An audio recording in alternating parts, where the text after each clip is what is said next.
الأكلة إذا طبخوها مرة راح يظلون يطلبوها من عندكم بالبيت كل يوم، يعني هالقد ما هي طيبة. خضروات بأنواعها شنو عندكم؟ باذنجان وبتيتة وبصل وطماطم منزوعة القشر ودجاجة منزوعة الجلد. حمسة شوية دجاجة ضفت عليها الخضروات وهي ثوم وزنجبيل مهروسين ناعم مثل ما شفتوا. نحمس بيهم كل الجيل لحد ما يلتشع عندنا بالجدر. راح استخدم بهارات دجاج المقدمة من بهارات البصراوية، تقدرون تطلبوها حاليا متوفرة من عندي. وخلاص بعد ما راح اضيف اي شيء ورشه من الملح ونص كوب من العدس المنقوع قبل نص ساعه نقعته تقريبا.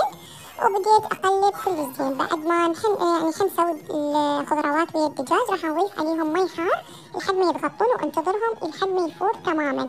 اشيل هاي الزفره كلها حتى احصل على اطيب طعم. استخدمت جدر الضغط المقدم من ماركة امبريوم انه شكل القفل يصير عليكم من ينغلق ومن ينفتح على الحائط او على الجهة الثانية. طريقة الاستواء اختاريت دجاجة اللي هو 12 دقيقة طريقة الاستواء مالتها. وهاي الأكلة ما أعرف شنو تسموها، لويصة خبيطة، أنا سميتها لويصة وخبيطة هالقد ما هي يعني هوسة هواية شغلات بيها. وطريقة استواها كلش سهلة بهذا الجدر. انتو شنو راح تسموها؟ كتبولي بالتعليقات. إذا عجبتكم الوصفة أنصحكم تطبقوها خصوصا إذا ما في من بهاراتي.